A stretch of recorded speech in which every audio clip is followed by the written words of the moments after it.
A new arc for Dragon Ball Super is finally here, guys. So I want to know your take. What do you want to see next in Dragon Ball Super? Let me know in the comment section below because this is big news.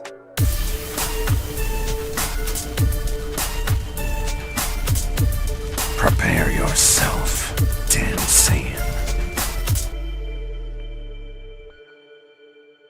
Smash that like button if you're new to the channel. Make sure you hit the subscribe button and turn on notifications. That way you never miss a video. If you missed my previous video on the early designs that we've discovered for Perfect Cell and how they attribute to his overall evolution as a whole, make sure to go ahead and check out the link in the description below and the top comment. That way you guys can go ahead and be up to date. You guys ever get some like really bad news and then almost the next day or a day later you get like really good news? That's exactly how it's been lately, because we've gotten the spoilers for the Dragon Ball Super manga that Goku gives Moro a senzu bean, but now we have some brand new news that tells us this honestly may not be what it seems, and there is a new arc coming for Dragon Ball Super, and with Jump Festa only a few months away, it's becoming extremely apparent that they are finally moving on from the Moro arc and going into uncharted waters, which puts us more distance away from exactly where we left off last time in the Dragon Ball Super anime. So it seems that we may actually be getting closer to getting the anime back. That's right. I believe that we are at least another year or so from getting the Dragon Ball Super anime back. Dragon Ball Super 2, Dragon Ball Super Returns, whatever you want to call it. I think we're about a year or so away from getting it, because they are trying to put as much distance away from the last thing that we saw as possible, and 2 arcs makes a good amount of distance from what we saw. That way they can kind of piggyback off of that and give the manga a head start. At least that's the way that I would do it. That's the way that I'm seeing it. But let's jump right into the spoilers. So these are coming from an interview that was done by Dragon Ball Super manga's editor Utada, and these are from Xicor on Twitter. So I think that this interview was done because of the potential backlash to Goku giving the senzu bean to Moro. I believe that's why this was done, but it could be any reason, honestly. And I'm glad that we got some transparency behind the scenes on the Dragon Ball Super manga, to be honest. I love this type of shit because I want to see exactly what their thought process is and exactly what is going on when they're making decisions for the story. And oh shit, we got something here to show you guys, because this story obviously is a work between Toriyama and Toyotaro, but when Toyotaro storyboards everything and makes the actual manga rough draft itself, it is unusually detailed because there is extra check that Toriyama has to do to greenlight everything. So the fact that Goku has given Moro a senzu bean, I do think that is a Toriyama A+ 100%. I think that Toriyama saw that shit and he was like, you know what, this looks like 100 right here. This looks like the next possible move that Goku would probably do, and I am 100% backing this. But I think that now, because they are talking about the next arc, because I don't believe that this is going to go on for much longer, there is probably something else going on, and we're gonna have to wait for the Dragon Ball Super manga for this month to drop before we find out exactly what happens after Moro, after getting full power, attacks Goku, because it seems that it is likely that Moro gets full power after getting the senzu bean and he attacks Goku. But this whole thing was just a ploy to show exactly how much more powerful Goku is in MUI, perfected MUI, and he is going to one-shot Moro after Moro attacks him. And yeah, honestly, I don't like it at all because it's stupid. That's the reason I don't like it. It's dumb. It is really, really dumb, and if Goku one-shots Moro, it still makes it stupid that Goku would have to do that, honestly.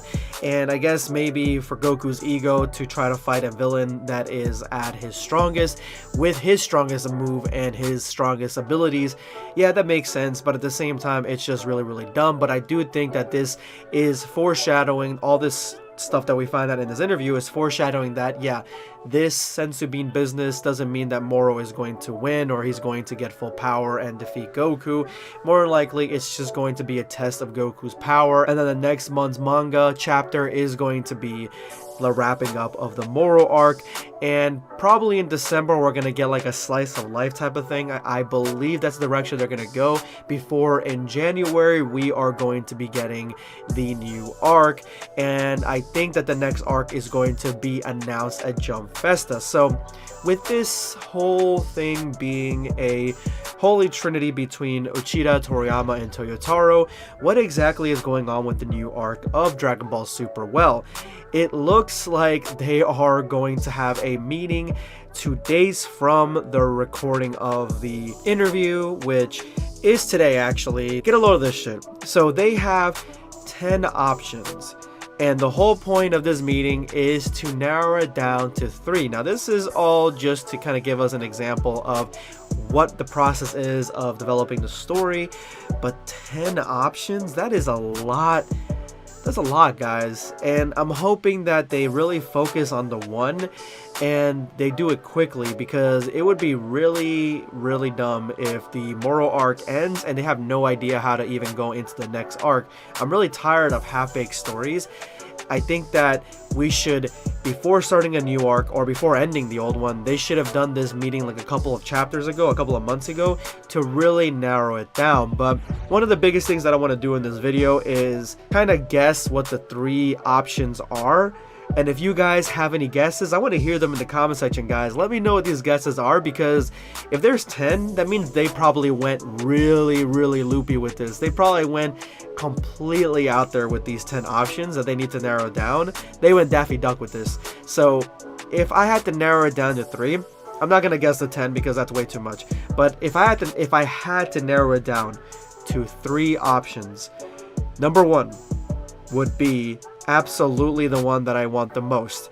Time skip. I want us to get to the end of Z. I want Goten, Trunks, Marin, Pan. I want them to be teenagers so they can actually do some stuff and have some story arcs of their own. I want Goku to be older, and honestly, if Goku has reached the pinnacle of his power in this arc, which maybe him giving that senzu bean to Moro so Moro can go full power and then one-shotting him probably is meant to showcase, then I think Goku should absolutely take a backseat in the next arc and be more of a mentor figure. If we get to that time skip, I think they need to focus on Goten as a main character. Goten or Trunks, one of those characters, or Pan even, one of those characters need to be the main character, the vocal point after the time skip.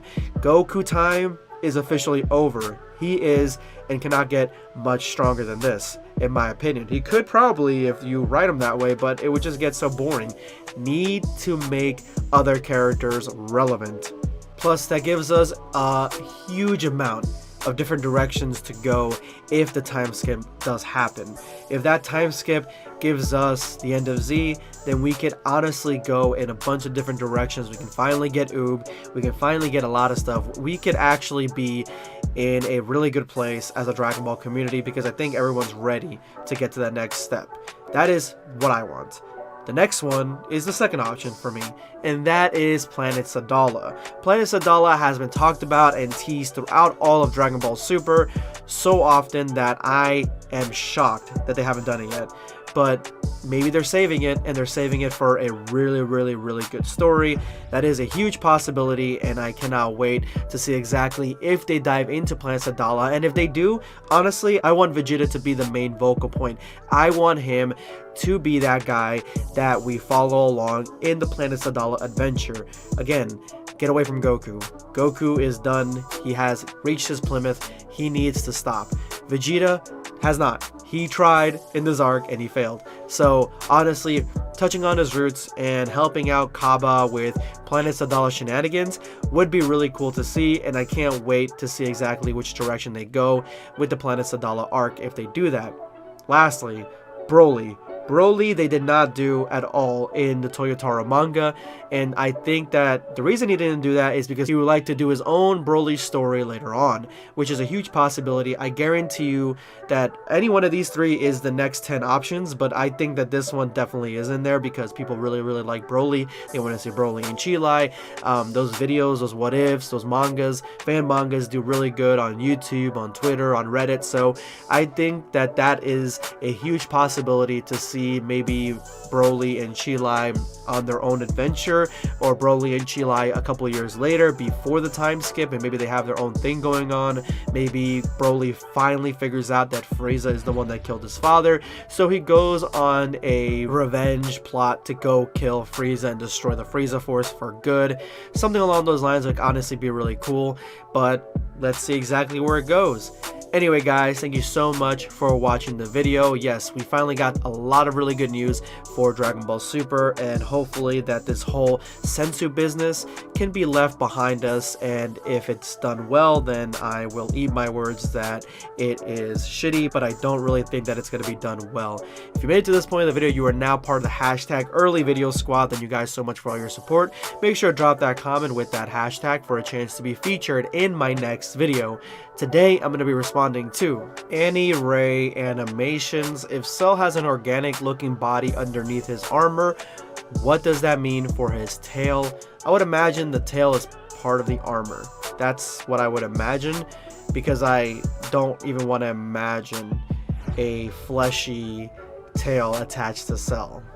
That's just too much for me. Thank you so much for your comment. This is going to be Blackscape signing off. Take care, guys.